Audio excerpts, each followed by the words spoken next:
Chalk Talk is brought to you by Isolite, the emergency lighting experts. Stay educated, my friends. So this morning, when I woke up, my power was out, and this is a true story. And even though it was pretty dark, this in and of itself does not constitute an emergency. My kids were a little bit confused because their lights were out, but we could get around even though it's kind of a crummy day in Philadelphia. Where there is a real safety issue is when it comes to coffee. Unfortunately, I keep an inverter in my basement charged up so that I can keep my coffee machine going in the morning when this happens. So we avoided the real safety issue through the use of an inverter this morning. I'm Evan Ackman. Usually I'm on the other side of this being introduced, but it gives me great pleasure to introduce Ben Cowell to you all today, who is going to be our presenter. Ben's relatively new to the team. He started back in July. He's helping us with some sort of product development, some internal stuff, and also helping us with the Chalk Talks. So not having coffee is one thing, but we're in the business of life safety, and that's our topic today. We're going to be talking about our commitment to safety and what that really means and what it means to you. So take it away, Ben. It's all yours. Thanks for that great introduction, Evan. Glad to be here today. Glad y'all can join us today to talk about safety, especially when it comes to safety that we're going to give y'all. First, we're going to start out today with the importance of safety, a brief anecdote on my end, and then some statistics to back up some things regarding code standards and some of our product features. We'll move on to Isolite's commitment to safety, going beyond the standards that were outlined previously, and then the product overview, what we have to offer that goes above and beyond those standards. Finally, we're going to talk about our Plan, Do, Check, Act procedure we have here at Isolite to ensure that our products get to you safely and as efficiently as possible.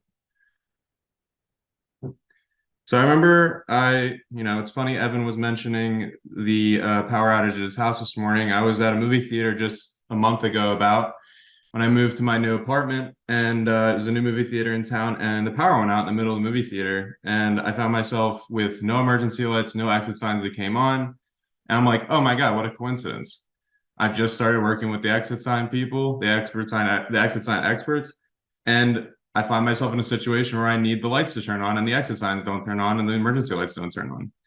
I tripped down the stairs trying to get out. I hurt myself. And this is something that we never want to find ourselves in. The situation is bad. Now, it turns out it was just a storm outside. There wasn't any fire or anything inside, but there could have been. And you never know what could happen. That's part of the reason why we want these things to work. We want people to get out safely, and we want people that are the emergency responders to get in as efficiently as possible and resolve the situation as quickly as possible. Now, we want the lights to turn on like this, obviously. So to us, safety can be personal safety or environmental safety and is outlined by reliability and protection from potentially dangerous situations. Now, the NFPA is the body that outlines minimum requirements for fire protection. Many of you are familiar with the NEC. That's the National Electric Code. That's part of the NFPA.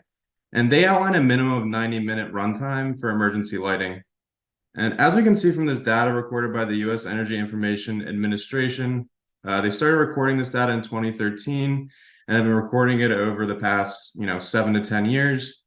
And the worst case scenario for a power outage on average is 2 hours, which is a major reason why we ensure that we have product offerings that meet that 2-hour runtime and obviously are exceeding that 90-minute minimum runtime that the NFPA requires. Now, we also see that with major events, we could get anywhere up from 5 to 8 hours here, which is no good. You definitely don't want to be stuck in the dark during a major event like an earthquake, hurricane, or wildfire. But what we do offer for that are upsizing of inverters to meet that runtime as well. So don't be alarmed. 8 hours can be managed by us, no problem. So I want to go over some codes here, basically outlining the minimum requirements to stay safe with our products. As previously mentioned, the NFPA is a body that dictates the rules that electrical engineers need to follow in order to have safe designs.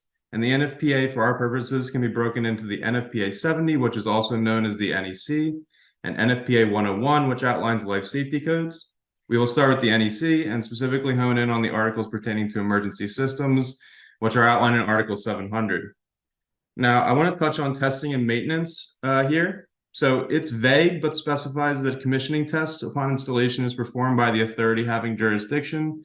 Testing is done periodically and is recorded, and maintenance must be performed in accordance with the manufacturer's direction, which oftentimes refers to NFPA 101. Transfer equipment shall be marked for emergency use and shall be designed and installed to prevent inadvertent interconnection between normal and emergency power, which could damage the equipment or the person performing maintenance. This transfer should be automatic as to avoid any unnecessary maintenance, thereby putting maintenance personnel at any unnecessary risk. Signals refers to a signal that indicates a malfunction or fault condition of emergency sources and as to avoid anyone getting stuck in the dark.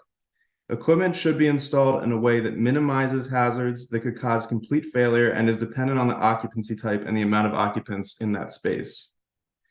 The duration should be such that the emergency lights illuminate within 10 seconds of an emergency event and last for 90 minutes minimum. The NFPA 101 Life Safety Code reiterates that illumination should illuminate within 10 seconds and last for a minimum of 90 minutes. It also outlines the illumination levels as having an average of 1 foot candle, 0.1 foot candle minimum, and a maximum to minimum ratio of 40:1, as to not deceive the eye and ensure that the lighting is illuminating the path of egress in a way that humans can safely get out. The code also allows that these levels drop 60% by the end of that 90 minutes, but this is to allow some wiggle room for some of the older products that are still in use today. The NEC outlines that testing must be performed, but NFPA 101 outlines the specifics. These tests must be recorded, and we have available on our website for an easy checklist for y'all to be ensure that you're compliant with the code. A fine could be levied against the building owner or facilities team if these requirements are not met, which is no good. This means of egress will also be guided by exit signs, and the requirements are also outlined in NFPA 101. The exit signs shall have a 5-foot candle at the illuminated surface to make sure that they're easily visible within 100 feet and mounted no greater than 6 foot 8 inches above the top edge of all egress openings with no obstructions. Now, the IBC is another code that many people follow internationally. Some authority having jurisdictions might require it locally. It has the same basic outlines that the NEC and NFPA 101 outline. So you can look at section 1006 to see those details, but again, they're going to be relatively the same. Now, UL 924 Underwriters Laboratory is a body that certifies many of the requirements listed previously, mainly regarding the operation time, illumination levels, battery performance, and construction. Their seal of approval is the standard for accurate and reliable testing for products that require a seal of approval in order to be implemented in the field. OSHA outlines the general requirements for the way of egress paths must be constructed in the workplace to ensure that the safe egress of employees is being met in the event of an emergency. The egress paths must be at least 28 inches wide and 7 feet 6 inches high minimum, which gives us a pretty good guideline on where our lights need to be placed. And they also outline that the exit signs also have a illumination on the surface of 5-foot candles and shall be visible and permanent within 100 feet. Now, the IEC is a comprehensive body, the International Electrotechnical Commission, again, another international standard body. I want to focus here on the IEC 6529, which is going to be basically outlining the IP rating. Many people are also familiar with the NEMA rating. This is going to basically outline that the enclosure that your equipment is being placed in is adequate for the environment that you're using it in. And we don't want to have any issues where rusting occurs or water is getting into places that it shouldn't be getting into, basically rendering your device or equipment useless. And finally, we have our United States Nuclear Regulatory Commission. They're going to be in place for the safe handling and disposal of our self-luminescent exit signs, which we are known for. Now, the one thing we do here at Isolite is we go above and beyond the standard. Our facilities team is dedicated to in-depth testing of components and also testing of the final build of the product before it goes out to ensure that the operation of the equipment is compliant, safe, and within the standards previously stated. We do this to ensure a quality product and reduce any unnecessary damage to the environment, maintenance staff, and of course the equipment itself upon installation and arrival. The goal here is to go above and beyond the expectations of the minimum requirements dictated by code. This is all we do, so we want to ensure the best quality product available. Now, I want to go over some of the products we have to offer to back up the fact that we do have a safe and reliable system in place for you in the event of an emergency.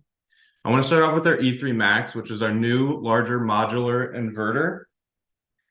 Some safety features we have here are the 65K IC rating, which basically says that you can connect this to a panel upstream that's rated for 65K IC with a peak let-through current of 10K IC.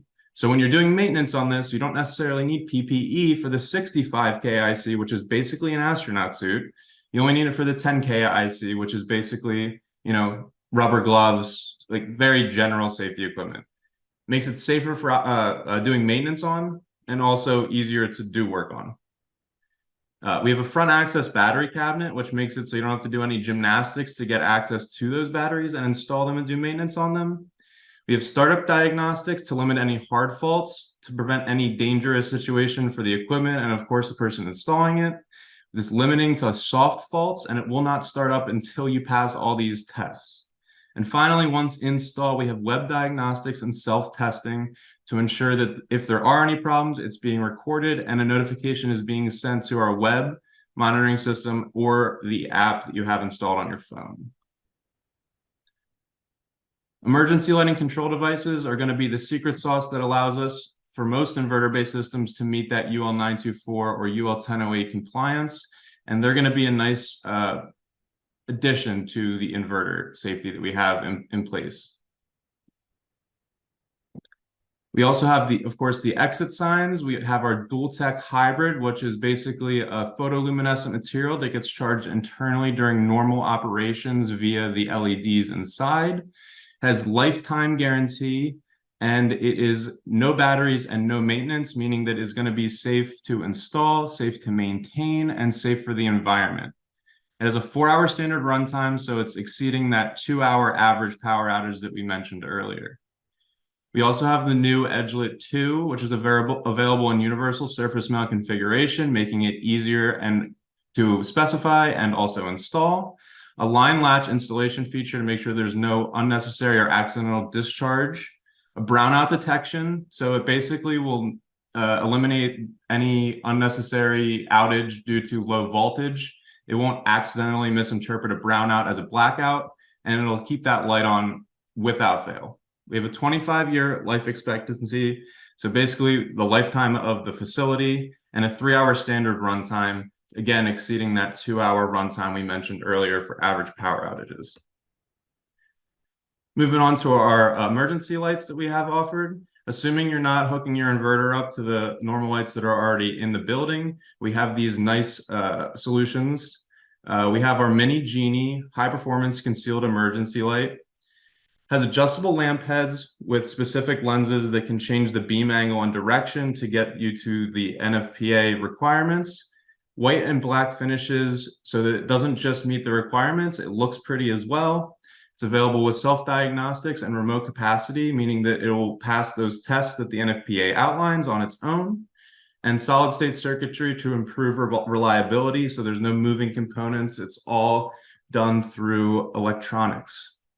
And we also have the Bug, which is our generic thermoplastic offering. It has a 5VA flame-rated thermoplastic mounting on 100-foot centers for good spread of light, meeting the NFPA requirements for the foot candle illumination levels, available with self-diagnostics and remote capacity so you never forget to test it, being compliant with the NFPA, line latch installation feature, and brownout detection, again, basically to ensure that we do not discharge at any time and it doesn't turn off in the event of a low voltage situation and misinterpret a brownout for a blackout. Finally, we have our Plan, Do, Check, Act. This is our ongoing continuous improvement to ensure that the quality and safety is in place for y'all when you finally received our product. Leadership and operations will meet. We'll discuss things that need to get improved. We have a structure to keep everything organized. We have a culture to do everything the right way and do right by the customer. We always evaluate situations on a case-by-case basis and we keep those documented to improve those down the line in the future so that an error doesn't occur later on, and we don't have 2 errors occurring in 1 year or even over the lifetime of our entire company. We're going to offer some sales materials on our website.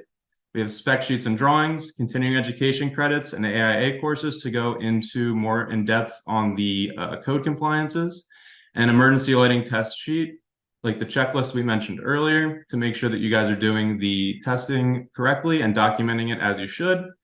And available with the follow-up sales packet will be the training video link that you can share, and the emergency lighting system codes and standards cheat sheets, which will be rolling out shortly thereafter.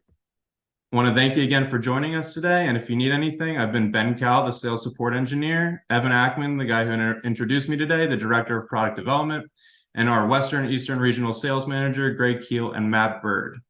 If you have any questions, please let me know in the chat and I'd be happy to answer them.